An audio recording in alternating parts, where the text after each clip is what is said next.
Hi, you're watching Stephan Livera podcast, brought to you by swan.com. Have you wondered about Bitcoin and investing? How do you think about investing as a Bitcoiner? Rejoining me on the show today is Preston Pysh of TIP, the Investors Podcast, and he's also hosting a Bitcoin show over there also. We talk about the dilemma for Bitcoiners of hodling versus investing in companies, and what are some of the different types of companies and investments that you could undertake, whether that's Microstrategy, big public companies, or perhaps at the VC and early stage company investment, as well as talking about some of his thoughts on what happens over the course of a Bitcoin cycle and technical realities as Bitcoin grows. Here's my chat with Preston Pysh.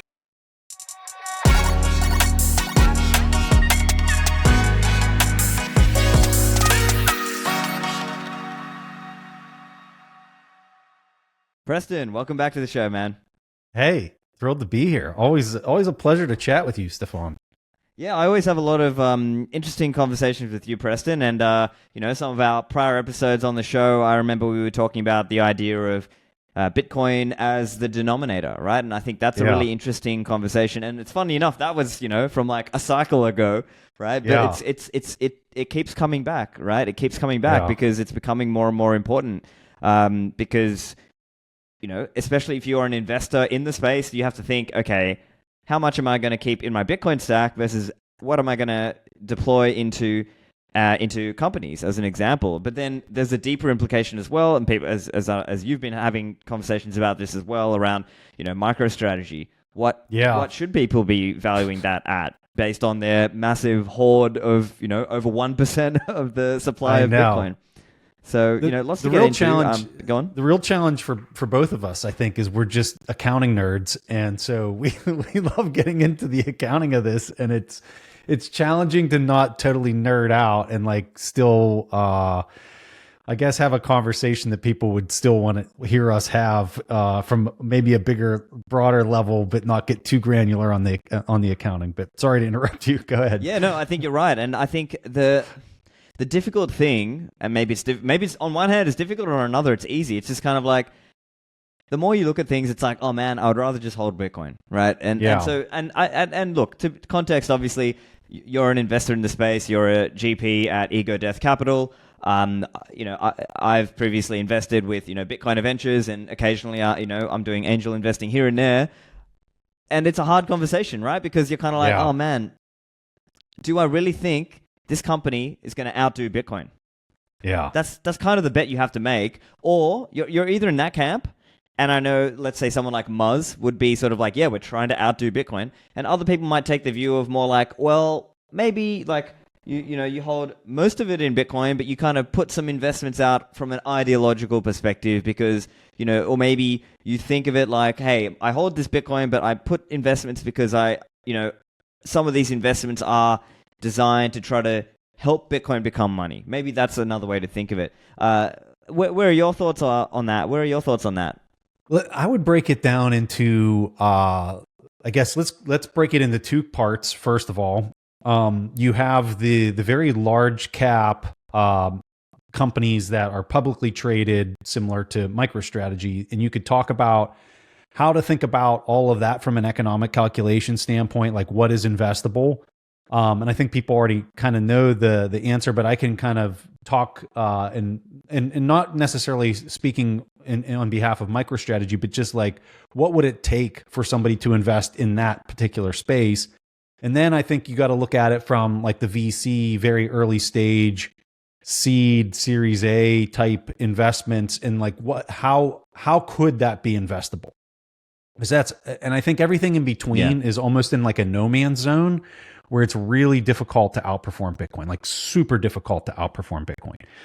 So why would I say that those are the two buckets?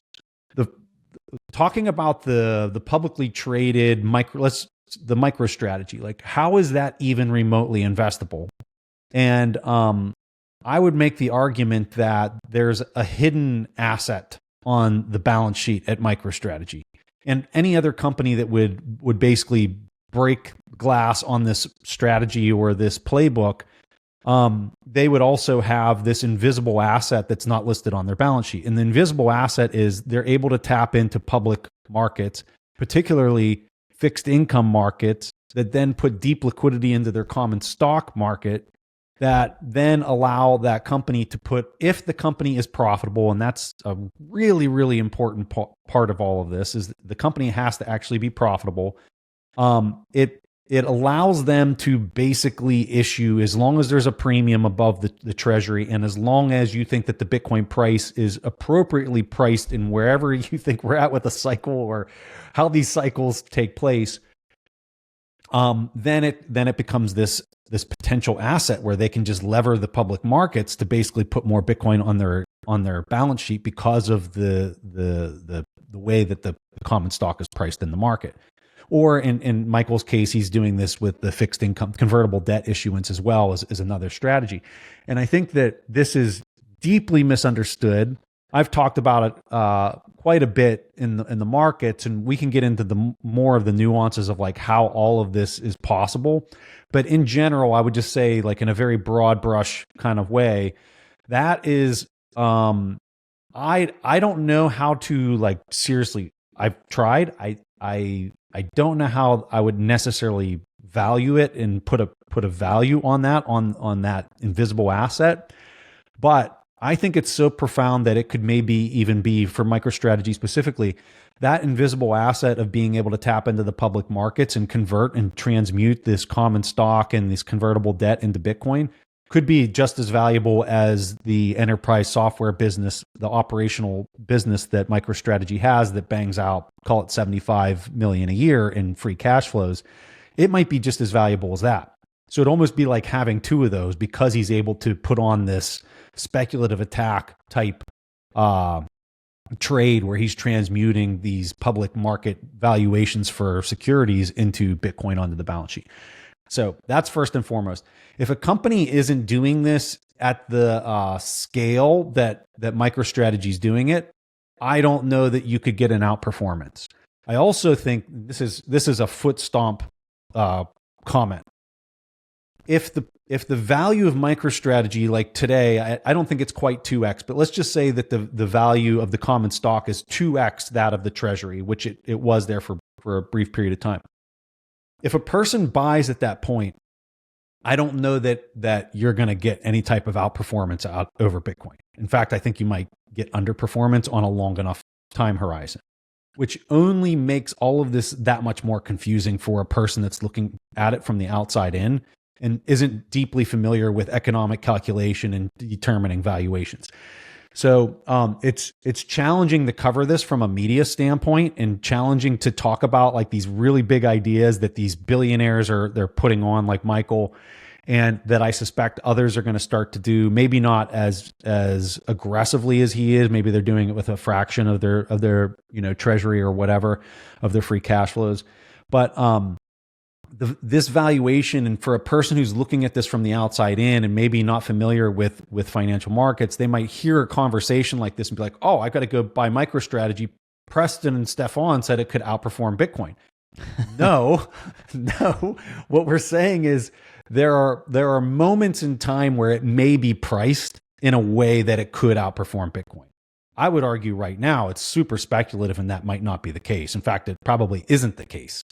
But when the common stock price is right, yeah, it's kind of like, if I was going to say, hey, you can buy a coffee shop in downtown, it's the only coffee shop that's allowed to be in downtown, and it makes $100,000 a year, but you're going to buy it for $10 million, right? No way, no way, because that's going to take you it's going to take you 100 years to get your basis paid. Yeah, so like.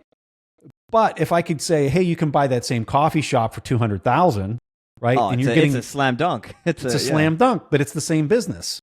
And so that's the point that people need to. That example is how you got to think of MicroStrategy. Like and the market is coming every day, and it's saying, hey, the price today for the coffee shop's $5 million. Bad deal. The coffee shop for tomorrow, the coffee shop now is $250,000. Okay, now I'm interested.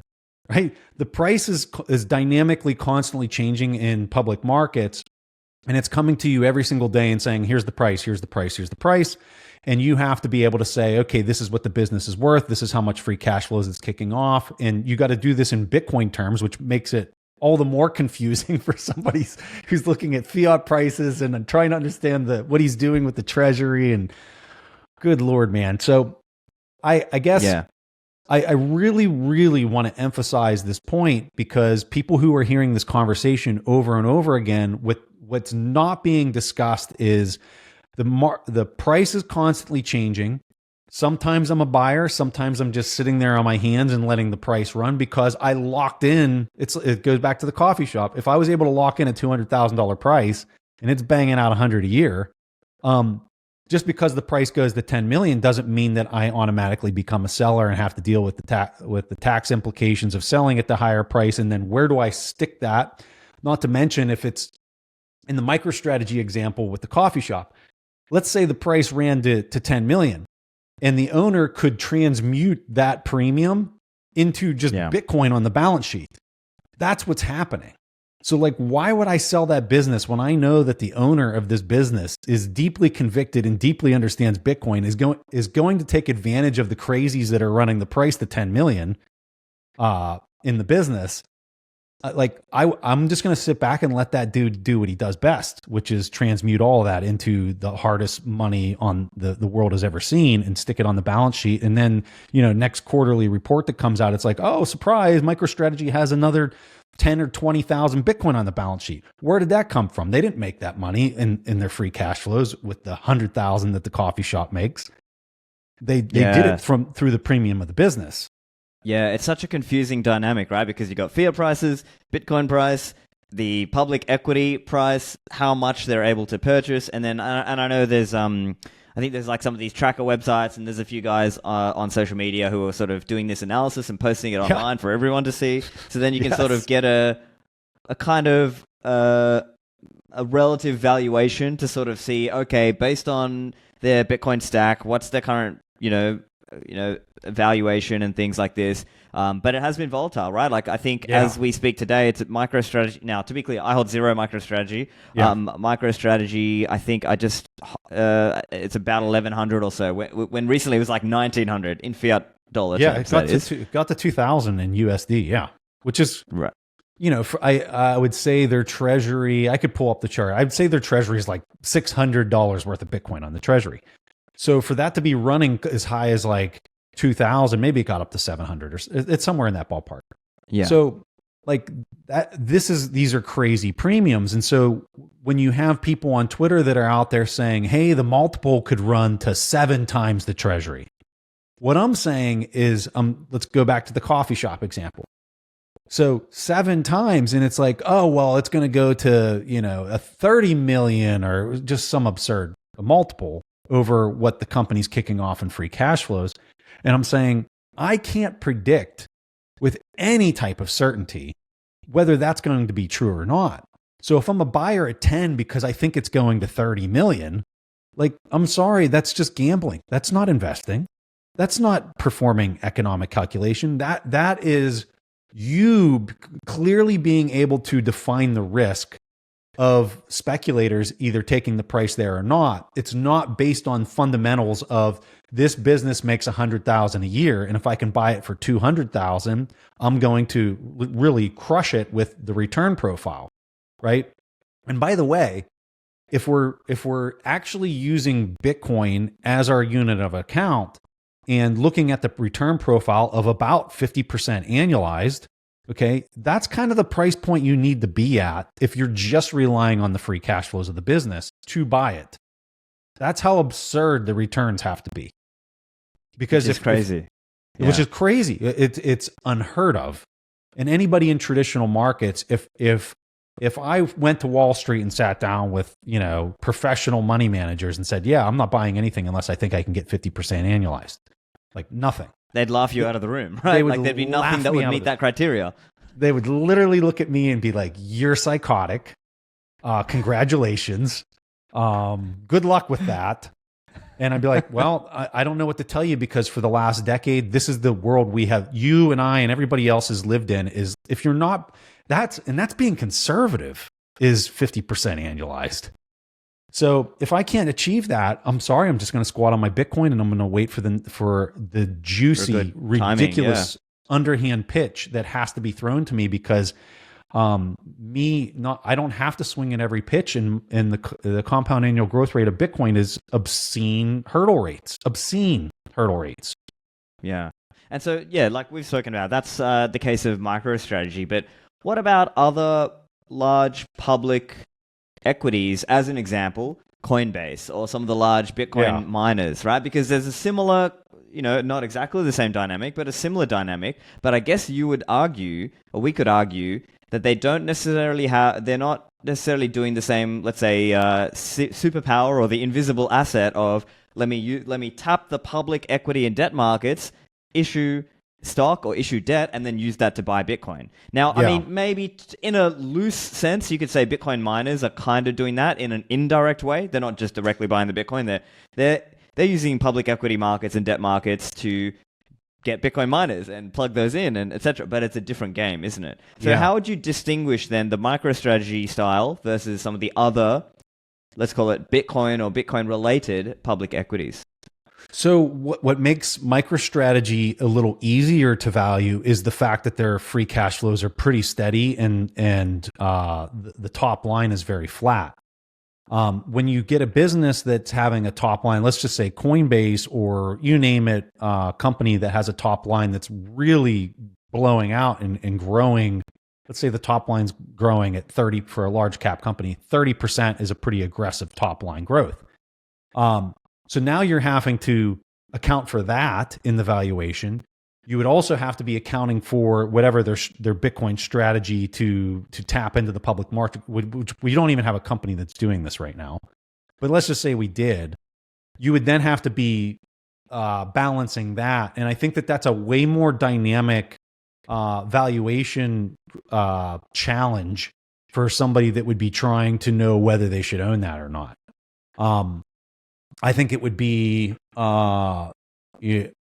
it'd be interesting, because that whoever would be running that strategy for a business that would be growing, they would have additional liquidity in the common stock to basically lever to put on that strategy. I think it's a lot harder for somebody with a flatlined revenue like MicroStrategy to be doing this, to be exercising the speculative attack, because they have to effectively manufacture some of the deep liquidity in the common stock. And Michael's doing that.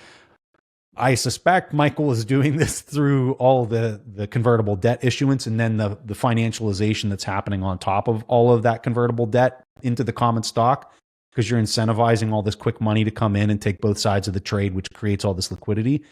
But for a company that would have a top line that's growing like crazy, they would naturally have this. And then if they were also doing like some type of convertible debt in addition to this, they would even have more liquidity than like what Michael has, which would be really advantageous for the strategy.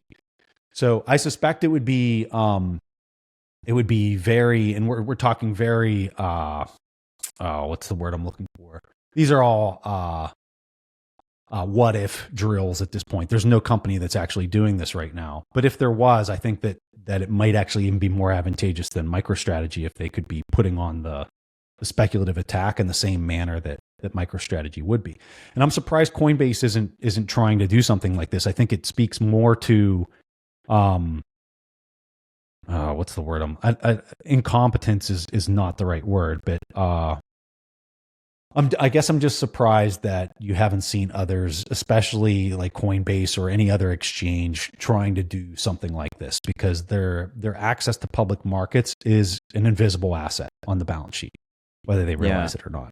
So, and it does kind of raise that question. And of course, there are different answers people have said in response to this, right? Because the question is, why haven't other companies done it? Could it just be that, MicroStrategy is somewhat unique in having this kind of founder who has a very large shareholding, or at least, and also voting rights, and therefore is not likely to get kicked out of his own company? Or, there are probably some of these tech CEOs who probably personally hold Bitcoin, right? Like Mark Zuckerberg it's known that he has named one of his goats Bitcoin, and Yeah. it's clear that it's probably clear that a bunch of these guys actually hold Bitcoin in their personal name, but maybe they are unable to execute this at a corporate level, at a public company level, because I think maybe it's voting rights. Yeah. It's voting rights. You hit the nail on the head. Like Michael's control from a voting standpoint is unprecedented for a company of that size relative to anybody else in the game. And so, yeah, Zuckerberg, I think I agree with you. I think the guy's a hardcore Bitcoiner. I think there's many others like him, but I think because they don't have a controlling vote at the magnitude that you see at MicroStrategy with Michael, they're just not able to convince the rest of the board, and like all the Wall Street firms that basically own all the stock in these companies, they got a stranglehold on how aggressive they can go and do something like this. And but I think on this incoming cycle, especially if we get some like mid 6-figure numbers in US dollar terms on the price of Bitcoin, I don't know, man. I think some of this corporate treasury stuff is just going to be completely reassessed and thought about, and I think that you're also going to see ETF vehicles that are going to have to, especially fixed income ETF vehicles, are going to have some type of exposure to Bitcoin in addition to the like maybe it's 2% Bitcoin, the other 98% is fixed income. And I think some of those types of mixing is going to be the rage probably in a year to 2 years from now, in that you have to have some type of insertion or like injection of Bitcoin into whatever the vehicle is, which is going to be really exciting. And I just don't know what that means as far as what happens in the incoming cycle. And the fact that you now have Asia about to rip out some in-kind ETFs, I think is just ramping up this global competition for what Bitcoin is and what it means to the world. I think it's way, way different than our last conversation with respect to access. Michael, describes it as an API, a money API into Bitcoin.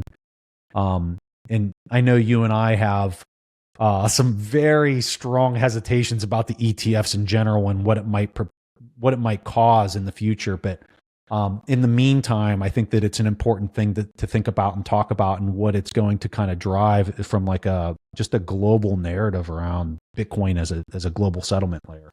Back to the show in a moment. Swan.com is the leading place to buy Bitcoin, and the Swan team has a mission to onboard millions of people into Bitcoin. Now, the team have been working really hard to update the Swan Bitcoin app, which you can find on the Apple App Store or the Google Play Store. So the team have created a really slick and smooth experience. So now you can go from zero to Bitcoin in just a few minutes. So if you have family and friends who you are struggling to get them onboarded, well, Swan Bitcoin application is a great way for you to help them. You can be staying there right there with them, and in just a few minutes, they can have been onboarded and be buying Bitcoin. And Swan are making it really easy to do this because now there's zero fees on the first $10,000 of Bitcoin buys that you do. And it's not just for new customers, it's also for existing customers. So remember to tell your friends and family to go to the App Store and search Swan Bitcoin, install the app, and get started with Bitcoin with Swan Bitcoin.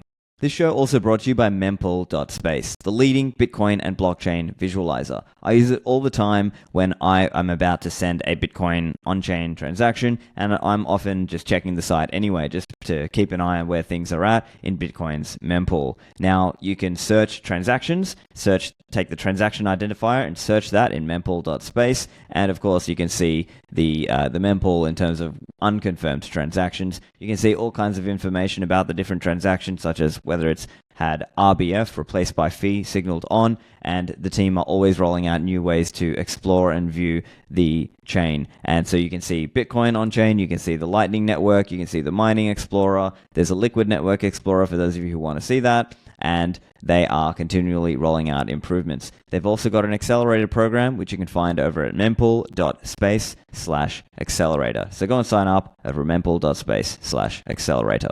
And now, back to the show. Yeah, I think that's all fair because ultimately most people aren't really independently thinking things through at a first principles. They're not thinking of it like that. They're just sort of looking around and pinging off what other people are doing. And we're just arguably in the next year or so, we're going to start hitting that tipping point, let's say, of enough other people are invested into Bitcoin that, Fidelity is offering this ETF and BlackRock is offering this ETF and so on. And most people are going to start now feeling like, oh, okay, I've got permission, right? I've got permission socially from the tribe, let's say, to actually seriously consider Bitcoin. Whereas historically, it might have been seen like a bit of a gamble, or maybe it was too small. I think now is the time that they'll actually take it a bit more seriously. But I also hold the view of, we're still likely to see a big drawdown at the end of the cycle. Like, that's kind of where I'm thinking. But of course, none of us knows, right? But I just think we're naturally sort of herd animal, and we're just gonna see this kind of momentum chasing behavior, because naturally we just chase the momentum. So there'll be all these people who chase the momentum in, and then eventually it'll kind of reach a level that maybe it's not sustainable. There'll be a dip, and then it'll be like, oh no, the bottom's fallen out, and then we'll rinse and repeat, and we'll do it all again, right? That's how I'm seeing it. But I'm curious, what do you think? No, the longer I've been in this space, the deeper appreciation I've gained for this back and forth between long-term holders that are deeply convicted, that actually understand what they own, and a balance with the speculator who literally knows nothing and is just chasing the money, and how it ebbs and flows and goes back and forth between the two of them. And at certain points in time, that speculator who knows nothing, that's just chasing the money, is totally dominating the market dynamics, and they get exhausted, and then they start selling like crazy because they didn't even understand what they owned. They were just chasing, the quick money. And then the long-term holders, the deeply convicted, knowledgeable people that understand what they own, then start to dominate the market. When we had $16,000 Bitcoin in USD terms, that's who was driving the market at that point, whether anybody realized it or not. And so they were scooping up all these really cheap sats. They were throwing everything that they had at it. They set the floor. And then they are suffocating all of the speculators out of the market. And so this back and forth, it has continued to play out in a fractal at just one layer and one higher local top after the next. And it's like, why would this be any different?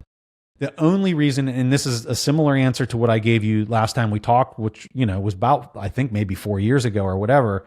The wild card is when trust completely breaks down in the legacy system. And I just don't know when that is. And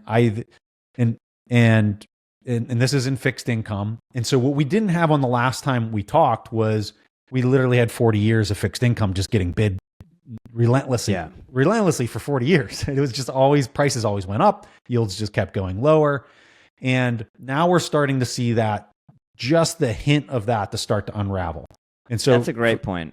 Yeah, I want to go into that a little bit further because, as I'm sure you're aware, and probably many listeners, the US government recently seized some Russian, so I believe that the Russian government owned some US government bonds and said, hey, we're going to start reappropriating those towards Ukraine. And so maybe that's also starting this cycle now, exactly related to what you were saying, is that loss of trust, because up until recently, most people have been happy to just hold US government bonds. They were the quote-unquote risk-free rate. They were the quote-unquote, safe thing to hold. But over time, the trust is eroding slowly. And I think that's the point you're getting at. So the question would just be, is that trust going to hold for another year or two? Or is it actually going to start crumbling even in the next year or two? I don't know. And here's what's great. We don't have to know. Right. And I think that's like, it's fun. It's super speculative. It's a sexy thing to talk about. Everybody's got an opinion. Nobody has a clue. But at the end of the day, for me, I do look at it from the lens of, I don't need to know, because all I need to think about is the math. And I sound like such a turbo nerd saying that, but like, it's just, to me, it goes back to this hurdle rate. If I think that like my hurdle rate is 50% annualized, somewhere in that ballpark, and I'm looking across the spectrum of opportunities every single day, and those opportunities are changing. Back in January, Microstrategy was offering a price that was below its treasury of how much Bitcoin they had on the balance sheet. For me, it was a no-brainer. I was saying, I'm going to own this. I think that buying it at this price could outperform Bitcoin. I think there's a 6102 attack risk that comes with that additional outperformance based on the price that I was able to buy it in January. Now, today, I won't touch the price. I'm not buying that. And so I'm not predicting anything.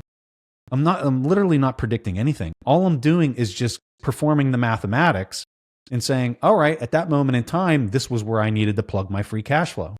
Today, my free cash flows, they're just dollar cost averaged into Bitcoin because I can't really see, at least on the large public market standpoint, there's nothing for me to buy.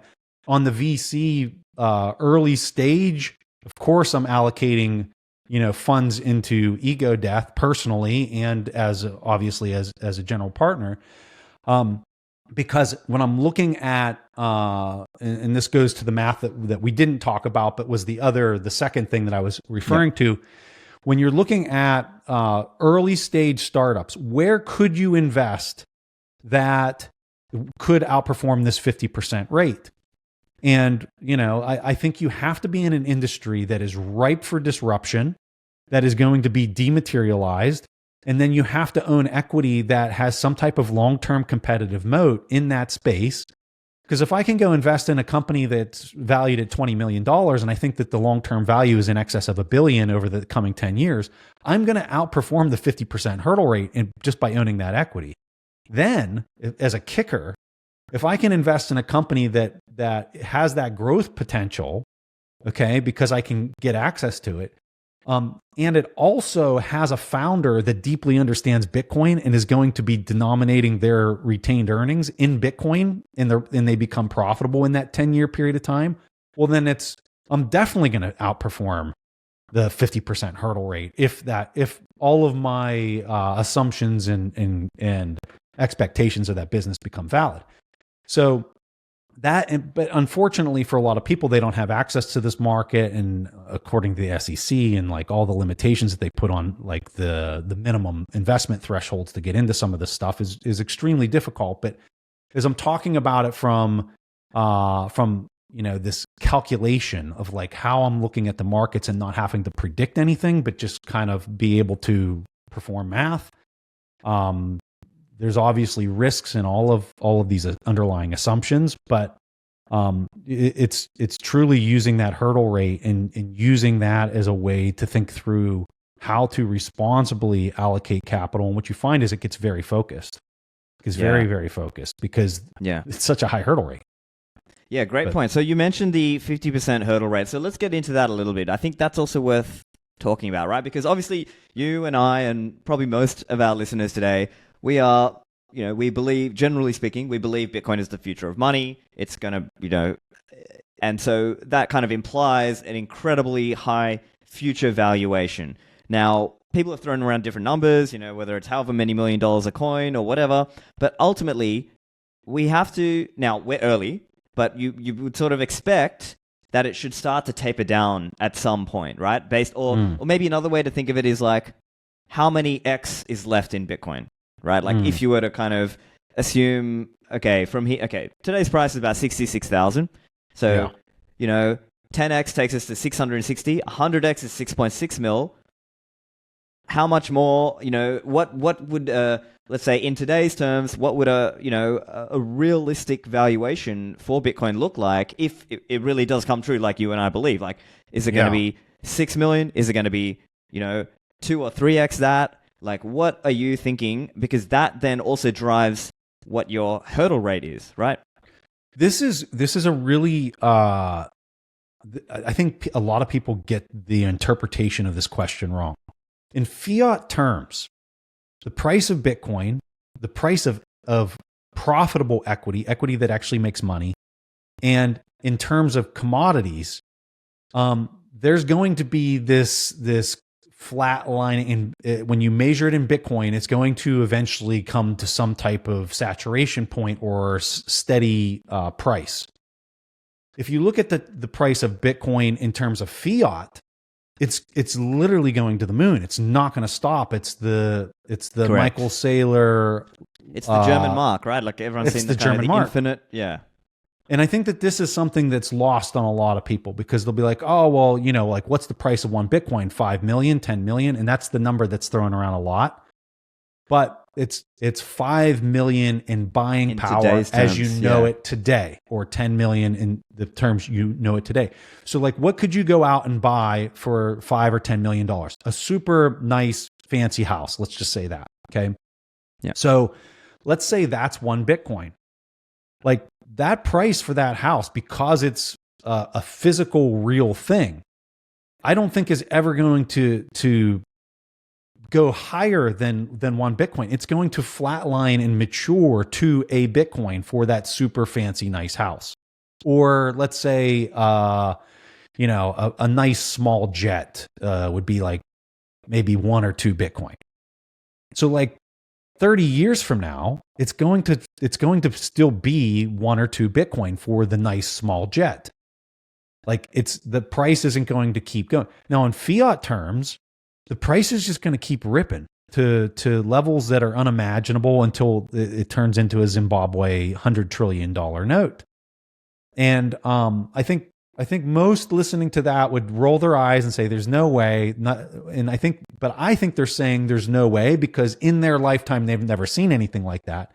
You go talk to a person that lived in Venezuela or any of these, Argentina, any country that has had extreme currency issues, they'll look at you and say, "That's exactly what's going to happen," because they've seen it, they felt it, and it was real to them, and they're just looking at what's playing out on a global scale, and they're looking at the performance of Bitcoin and how it has a fixed supply, and they're saying there's nothing that's ever going to be able to compete with this. So they just intuitively understand it, they get it, and they understand that in Bitcoin or in dollar terms, the price is going to go up forever. So when we talk about like the volatility and we talk about like how high does the price go, it's very important that you always say in terms of what. Because if you're saying it in terms of fiat, it's going up forever, Laura. And if you're saying it in terms of some commodity, equity, or, that's pretty much it. Commodities or equities, because in fixed income, those are going to nothing. At least long duration stuff is. There's going to be a plateauing and an evening out, and the volatility will actually subside over times in terms of those hard things that are desirable. Yeah. And so then it's sort of like layering that into, okay, let's say you're looking at a company, an early stage, Bitcoin company, VC, angel, whatever, early stage sort of thing.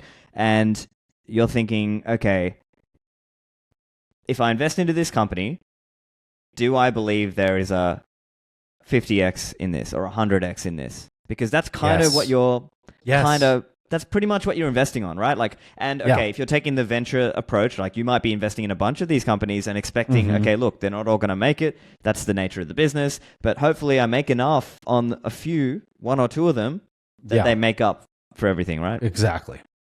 So you're looking at it in Bitcoin terms.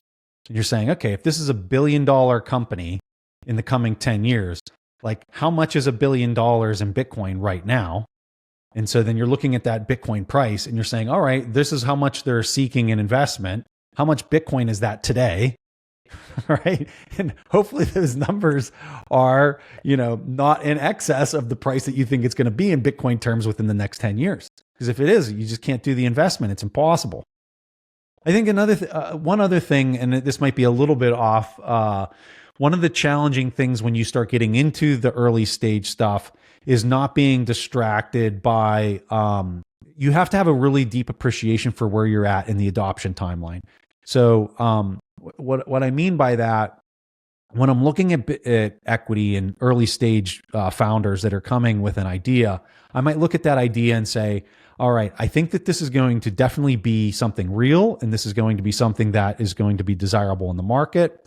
You seem like the great founder and leader that would be able to grow and build an enterprise like this.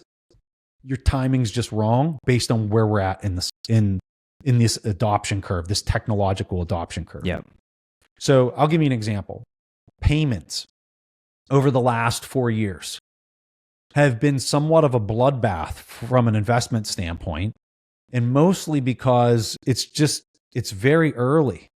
And unfortunately, this stuff needs to be built so that you can move it all along. But the natural demand signal for layer 2 Lightning payments to date has been abysmal. Everywhere in the world right now, people are still cognitively conditioned that they want dollars and that they want to settle in dollars, and if they can get tokenized dollars, that's what's desirable in, you name it, country that's unbanked and has payment issues. They still want dollars today. I think a lot of that's going to change in this coming 2 to 4 years. I think a lot of them are going to start to say, you know what, I'll take sats instead of dollars. And some of that is because now we're starting to see new all-time highs in Bitcoin. And I think if it really starts to run, you're going to have a lot of these places that have just terrible local currencies. A lot of them are going to start to say, you know what, I don't want the dollars. You can give me the sats. And if you give me dollars, I'm going to convert them into sats and store that in my small little localized, business that I'm running. And so that natural demand signal is very, very important and very challenging for somebody that's trying to invest in early stage startups, that they're not too early. Because if you're too early, what that actually means is you're paying a way higher premium because you got to continue to pump life and energy into this business until you get the natural demand signal for what's coming. And I have no doubt, like in a 10-year time frame, that like this natural demand signal is coming for payments. I like to think it's coming in the coming 2 to 4 years, but as a capital allocator, you have to make sure you get that timing right, because if you don't, you're definitely going to pay 2 to 4 times more for the business because you just literally got your timing really bad. And that can be very challenging. So you have to look for the natural demand signals as opposed to manufactured or basically transmuting treasury into marketing dollars. That's basically saying that's a fake market demand signal. You want a natural market demand signal to be demonstrating some of this stuff, to be able to do it effectively and to actually outperform your hurdle rate. Yeah, I think that's a very often misunderstood point, because if you just look objectively, if you just look at, let's say, HODL waves, the number of people who've not spent, or the number of coins that have not moved in 6 months or more, I can't remember the exact number, but it's typically around 60 or 70%. Meaning most of the coins are not transacting, they're not being used for transacting, they're being HODLed. HODLing is objectively the more valuable use for most people, because most people who have savings, they've got access to fiat. And of course, we can talk about the privilege aspects of that. Like guys like you and I who are, let's say, from westernized countries, America, and I'm an Australian, we have access to US dollar fiat rails. Now, of course, I personally do earn and spend Bitcoin when I can, but I understand that most people are not going to do that yet. Just because, for various reasons, capital gains tax reasons, for various aspects of it, that for people, they would rather just use their fiat rails. Now, I can clutch my fists and lament, but at the end of the day, we have to react. We have to be realistic about the world. And I think maybe this is an area where some of the big blockers were sort of putting the cart before the horse, right? Because they were seeing it like, oh, everyone needs to be able to do medium of exchange really quickly and really cheaply. But that's just not where the demand is, at least yet. Now, I would love for it to be here, but it's just not here yet. No. Yeah, I mean, it's just observing nature and saying, what's the incentives of this environment that we're looking at? And the incentives are, everybody's used to the dollar. A lot of their debts are denominated in dollars. So that's what they want to collect so that they can sit there and make that payment at the end of the month without introducing more volatility into their balance sheet. They're not thinking or saying it in those terms, but they just intuitively know that that's what they've got to do in order to reduce the amount of volatility that they're dealing with. And so, like, saying more people need to be spending Bitcoin as payments is like yelling at the wind for blowing too hard, as opposed to saying, okay, so the wind's blowing this way. This is how we need to react to our environment in order to navigate it most effectively. And, I think it's just time. Like we truly just need time. And what's going to happen with time is central bankers and all the legacy string pullers are going to continue to overstep. They're going to continue to debase even harder than they already have. You're going to have even more impairment because of the misallocation of capital coming out of fiat. And all of these things are deeply pointing to the store of value issue first. The issue is store of value. And as that gets worse and worse and worse, it's going to become more and more obvious that you want to save and you want to retain everything in Bitcoin on your balance sheet. And so these people, as they're receiving payment, maybe they're receiving stablecoin payments, and they know that their free cash flows are 10% of every dollar that comes through the door. If they're smart, they're going to sweep everything. As soon as the point of sale happens, they're going to sweep 10% of it into Bitcoin and keep the other 90% for the bills to pay that are still in dollar bills, or the fiat payment or the fiat expenses that are denominated in dollars. So this is going to take time. People should not be upset. They shouldn't be like, I guess, telling people that they're doing a disservice by not paying in Bitcoin. I don't buy that. Like, hey, if you want to, like, hey, I was in Bedford last week and I bought a sweatshirt from Peter McCormick. I paid in Bitcoin because I wanted to, because it was fun. I wasn't doing it because I had I don't think the incentive was that I should be doing it. In fact, I probably created, more issues from a tax liability standpoint. I could have just tapped a Visa or whatever and got points back. So like all of those incentives are still very challenging from a payment standpoint. But the vector of change, I think, is deeply in the favor of Bitcoin to continue to progress and move that way. And you know this better than anybody. There's still a ton of work from an engineering standpoint from a self-custody payment standpoint on layer 2 that needs to take place. So I guess I'm looking at the tech backdrop of this environment. I'm saying there's no rush. We need to do it responsibly. We need to build things very smartly, whether it's Fedimints or whatever people think that the best technology is to enable is best the self-custody solution as possible on layer 2 and beyond. But I don't know. I'm very bullish in this area. I just think that we need more time and we need the incentives to kind of continue to play out in a way that naturally takes the market there, as opposed to us just sitting here on a podcast and saying everybody's got to go out and spend with Bitcoin and not dollars. I think that's irresponsible and just a fantasy land. Back to the show in a moment.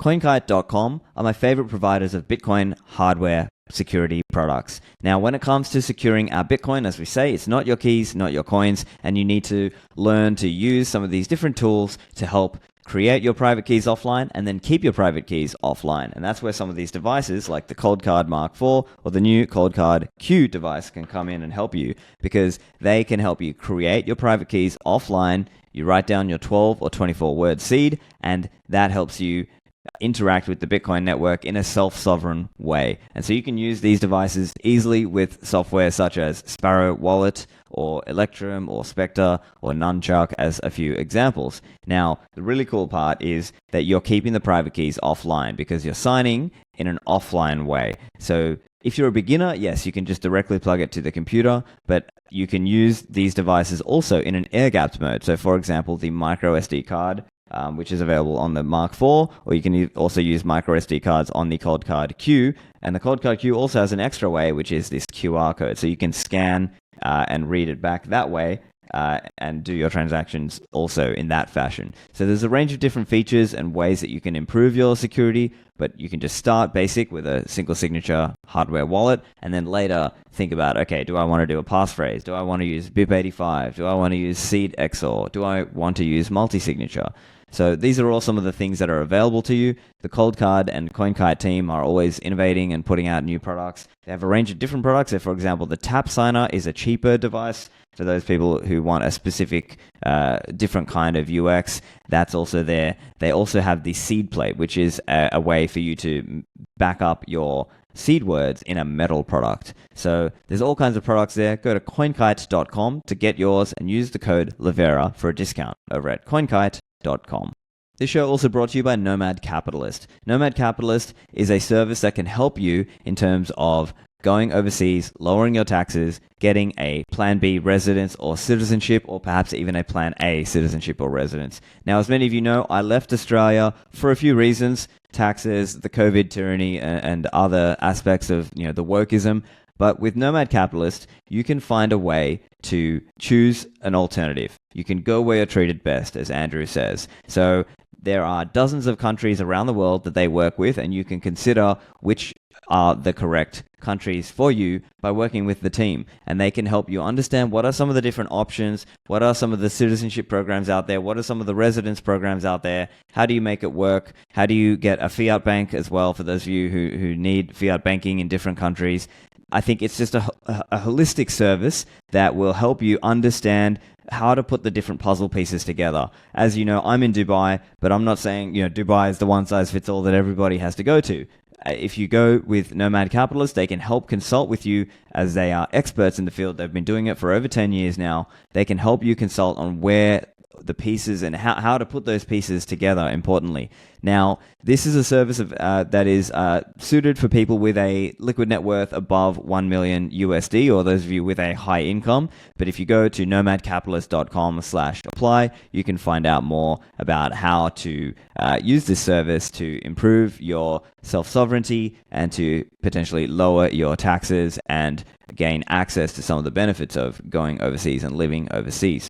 And now, back to the show. Yeah, and I think it's just not going to work. I think we have to recognize that, people act in their own interests, and we can't, us kind of morally shaming and shouting at people is not really going to, I think we're better off teaching people, hey, there's this new tool, you can save into Bitcoin, and we're focusing on those people who are newer and haven't understood that part of it yet. And if we get to those people, that's where we can sort of move the needle, at least on getting Bitcoin adoption.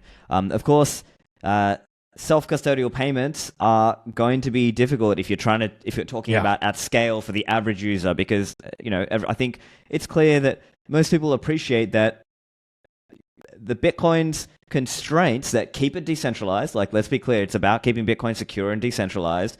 There are certain constraints, and that's obviously the block size limit is, a key one.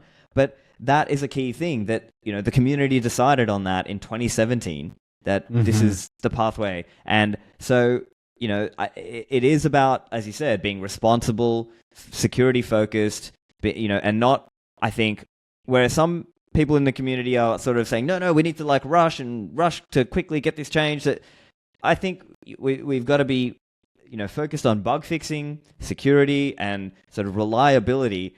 I'm not an ossificationist, but I think it's, I think AJ Towns is a Bitcoin developer. He coined it in a nice way. He said, look, I'm not an ossificationist, but I'm more like a team slow and steady, right? We need to be slow and steady, and I think that's actually the low time preference approach, rather than sort of getting bullied into kind of, we need to do this change now. And, I think, and sometimes I almost get a sense that sometimes when people are trying to ram their change down too hard, like they're trying to sort of push it down someone's throat when they're not quite ready for that yet. And so it's like, you sort of have to demonstrate why this change is a good thing, and that it's safe, importantly.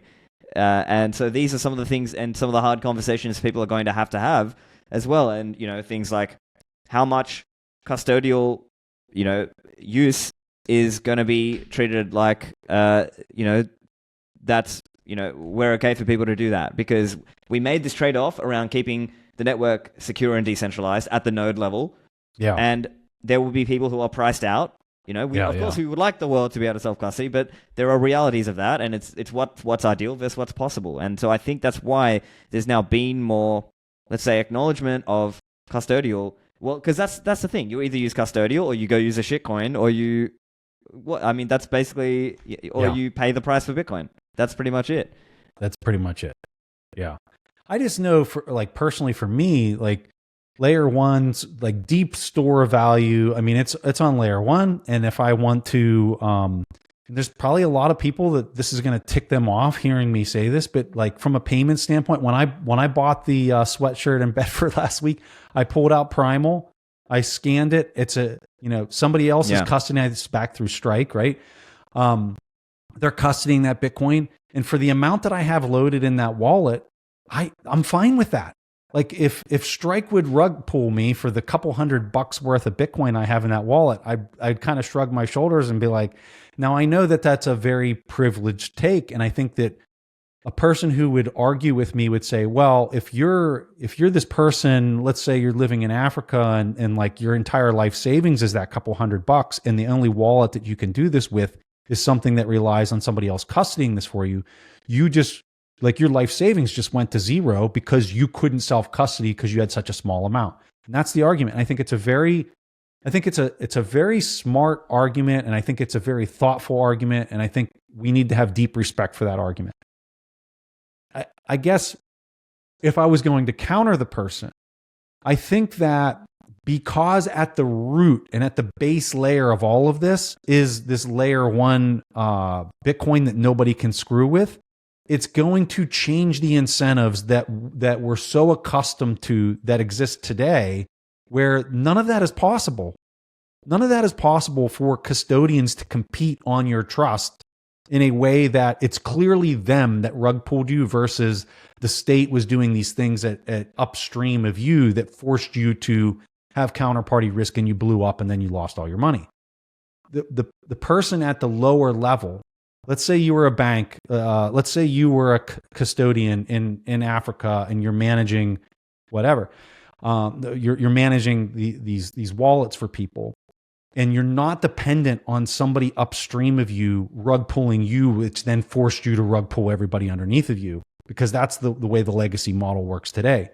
This Bitcoin with where this is all going, I don't think that that's going to be the case. And so you're going to have competition for trusted custodians to actually do the right thing, and they're not going to have counterparty risk like we do today in this inherent fractional reserve system. And I think that's very different. I think those incentives are very different. And I think it creates a completely different world that works for even the person at the lowest level. And I think that that's being whitewashed and not thought about. And maybe I'm just making excuses for the technical limitations that I think we're up against with Bitcoin being able to scale at layer 2. I'm really trying to be as balanced as possible in the way that I'm defining this and looking at it from both sides. But I like to think that the incentives are just very different than what we're accustomed to. And I think a lot of our bias from the legacy system is causing us to just not accept the direction that I think the technical solution is driving us towards, that we actually have to move towards on the custody side. Yeah. Do you agree with that? Yeah, I think I pretty much agree with you there, because as we were saying, there are just constraints at layer 1. And if you wanted to be able to use Lightning today, people have said that the ballpark for the number in terms of payments is somewhere between 10 to 100 million people. Realistically, even with Lightning today, that's about the ballpark. So the way I'm thinking of it is like, maybe we'll have 20 million Lightning banks. And plus a few, high net worth individuals who can afford to just hit the chain anyway. That's kind of, and maybe large businesses who can afford to hit the chain, for large purchases, that kind of thing. Now, it's possible, let's say in the future, that with further covenant research, we look at like a low risk covenant that maybe, can take that number up, take it a bit higher. Who knows how, exactly what. I think something like L-Enhance, maybe that could help enable some of these other L2s that are with better trade-offs, and maybe there are ways. But there are others who say no. Actually, it's unlikely that's going to work. Now, I think I'd be open to sort of people having more of a debate around exactly what do we need. But at the end of the day, like we were saying, we've got to make sure security and reliability is first. So maybe bug fixes, right? I had a recent episode with Matt Corallo and Steve Lee, and they spoke about the great consensus cleanup, right? Like if we're going to be a low time preference community, we should focus on bug fixes, security, reliability, like just making sure the thing is really safe and robust. And I think that's something that's like uncontroversial, right? Because it's a bug fix. It's sort of, it's less controversial in that way. So, maybe we get that kind of thing first, and then in the future, there's more conversation about, okay, how can we, in a technical way,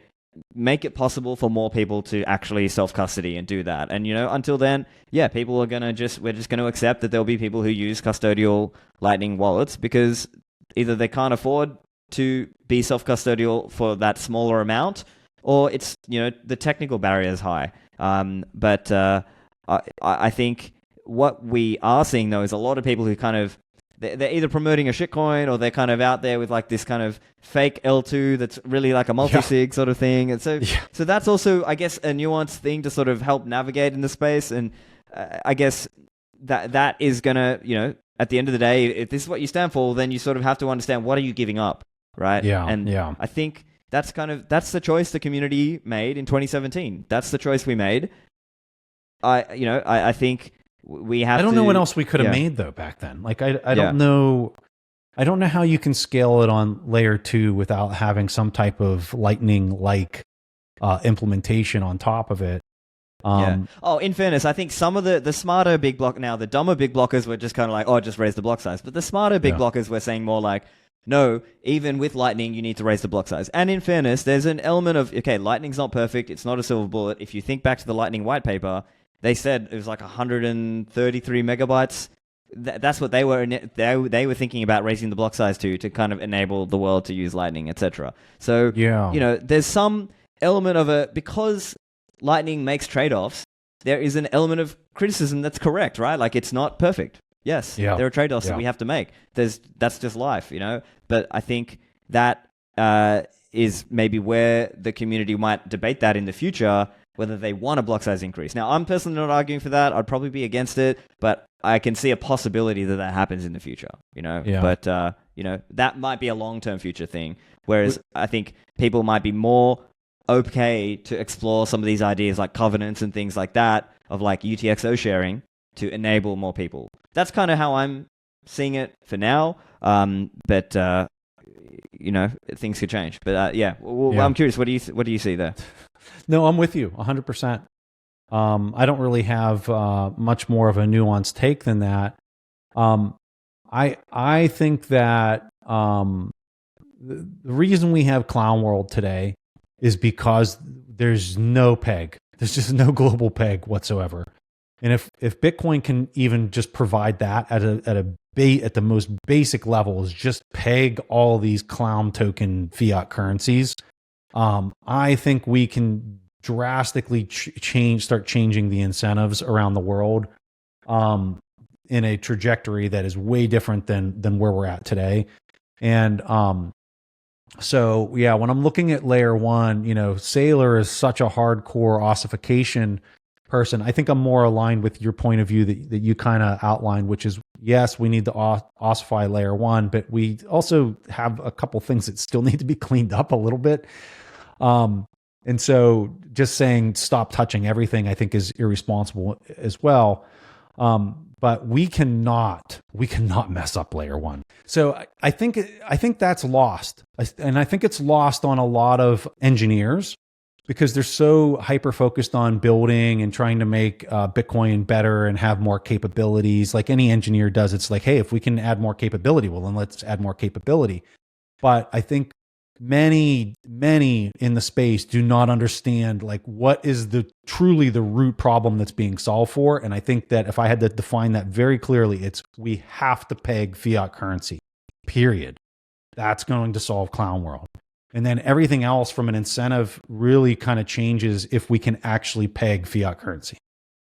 Yeah. So it comes down to knowing what you own and knowing what you can own, right? Obviously with Bitcoin, you can own it, right? Whereas with other things, we are left with asking for permission, dealing with debasement, dealing with censorship. And a lot of our conversation, in this episode has just been about how to think about investing. Whether you are hodling Bitcoin, investing in companies, investing in early stage companies or public companies, and sort of where does that all blend down? I guess one other area, I'm curious to get your view, because you were quite, I recall at the bottom, pretty much at the bottom of the bear cycle, at the end of 22, you kind of, you had this incredible tweet where you were like, all right, I just deployed my free cash flow, and it was like, almost the bottom. It was like 16K or 17K when you did that. And I think probably people would love to hear a little bit from you on how you kind of assess the market cycle and sort of know where we're at. Now, you touched on this as well, of kind of this dance back and forth between, let's say, the long-term, hardcore hodlers versus when the speculators are driving the, the circus, let's say. So if you have any thoughts on how you sort of assess the market and understand who's in charge. Yeah. It's luck. I mean, you just got lucky. Just yeah, I would like to be able to say, oh, I did this and I did that, and the reality of it was I was just very lucky and just kind of dug my feet in and just said, no, this seems like this is getting overdone, I guess. Yeah. And maybe it's just time in the markets and participating in markets through the decades that kind of is cueing me into something that takes maybe you had like an intuition that you sort of felt, a lot of pain I guess it's through not the something years that you can teach. Maybe it's not something you can explicitly explain, but you had this intuition that, okay, how much more lower can it go after all the FTX and BlockFi and all the things that were blowing up last cycle. And so I think that's maybe something where, if you're able to sort of take your emotions out of it and come back to what you were saying, right? Like if you're focusing on Bitcoin and meeting your hurdle rate, the 50% hurdle rate, let's say, it's kind of, obviously it's a rough thing, and it may shift over time, but I think that's an important takeaway for listeners. Any final closing thoughts you've got for people? On that, I was way more convicted on the dollar bidding back. I did some show with Peter McCormick, and it was like 9 months to a year before when I allocated. It was actually, it was probably 9 to 10 months, I would say, before that call, that 16K call or whatever. I was very convicted that the dollar was going to bid, and I was very convicted just because of all the drum beating that all these central bankers like clearly were losing control. And in that moment, I was like, all right, I might be very wrong about this. Bitcoin might take off or whatever, but I was pretty sure the dollar was going to outperform Bitcoin for at least half a year or more. And so it was like, I'm very satisfied. Well, I don't know if I could say that. I have the Bitcoin position. I didn't sell anything, right? It was just like the free cash flows that are coming in through the business. Like, what do I do with these? Because I'm, again, going back to this idea of like, what's going to give me the best performance based on this exact moment in time, based on the array of opportunities that I have. When I was looking around, I was like, fixed income is going to get obliterated because they don't have inflation under control. I think Bitcoin's going to struggle in the face of them trying to control the dollar and the euro and all the other major fiat currencies. So I was like, I'm just going to stack dollars. As painful as that sounds for me to say, because I think the dollar is like a disaster. But in that moment, I was very deeply convicted that it was going to bid. So I was just storing that. So then transmuting it into Bitcoin at that moment, it was because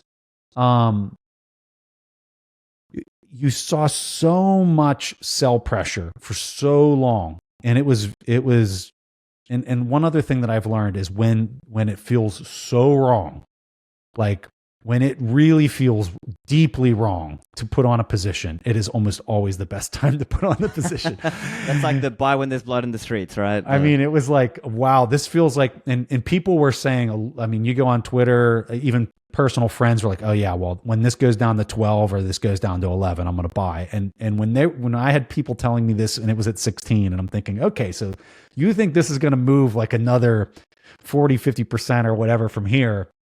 And I was like, that's a bottom. That's a bottom. When I start hearing those kinds of things, and because for me, it was, at that point, it was greed. It was like, this is 16K. If you would have told me before this cycle that we were going to go below 50, I probably would have said, I don't know about that. I think, and so seeing 16 and then hearing people say, oh yeah, it's going to 10 or whatever. I was like, this is what a bottom looks like. This is what a bottom sounds like. This is greed of sell pressure. And even if it would go down to 10, I would still be very satisfied at 16. And when I was telling myself, hey, these are still amazing prices, don't be greedy, is what I was telling myself in that moment. I just kind of had this intuition that like, this is the moment. So, yeah, fascinating. It's and luck. I mean, look, it's luck. Yeah, but I mean, it's fascinating because I think there's going to be,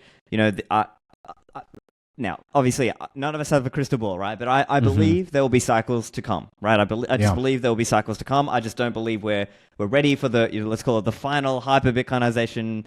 I mean, of course, I would, it would be great, but I just think we're going to see a few cycles to come, and there'll be people who get wrecked in this cycle because maybe at some point they think, oh, it can't go down, or we're just, we're on top of the world. I feel like a genius. It's never going to go down, but something will eventually happen, and it'll change. I have a proclamation. I am never doing this again. I am just dollar cost averaging at this point. I'm not going to, because this is 2 cycles now that I've kind of played these games, and maybe it's ego that was causing me to play these games. But, some of the most interesting charts that I saw was people that posted the top of 69K on the last cycle, and somebody that dollar cost averaged through the entire downturn, and when they started to be in the green, and how early they started being in the green when this thing started to recover. And I'm just looking at it and it's like, yeah, so I outperformed that, but there was so much luck involved in me outperforming that. And then when I was looking at the performance of somebody that was just dollar cost averaging, I was like, this isn't worth not that I had stress. And I didn't have stress. In fact, I was actually having a lot of fun, like just trying to game it. And again, my position that I had, like I was fine. Even if I messed this up royally, which I totally could have done, I was still fine. But it's too much. You don't need to do that. Like once you really start dollar cost averaging and just kind of sit back and like, what your free cash flows are. So my dollar cost average is literally a daily. It's a daily buy every single day based on what my estimate of my free cash flows are. And I'll tell you, I've never been happier. I've never been happier just sitting here. And so if we go through another cycle and we see crazy 70, 80% vault, so be it. I don't care. I'm just going to sit back and let this thing just dollar cost average. It's not worth my time and effort. It's just too easy anymore. And I'm just so convicted that this thing is just going to continue to rage. So, Well, that reminds me of Michael Saylor's infamous quote about I'm gonna be buying the top forever. Forever. So we're just gonna keep buying the top, and one of these days it'll be the final cycle. Yes. All right. Well, Preston, it's been a great chat. Listeners, make sure you check out Preston's work. I like to listen to Preston's podcast. Of course, there's so much stuff. I can't listen to every single episode, but I try to catch them. So listeners, check out Preston's work. And Preston, thanks for joining me today. Thank you so much, Stephan. It's always a pleasure. I hope you enjoyed the chat with Preston. Make sure you press like and share if you enjoyed this chat. And I hope to see you in the Citadels.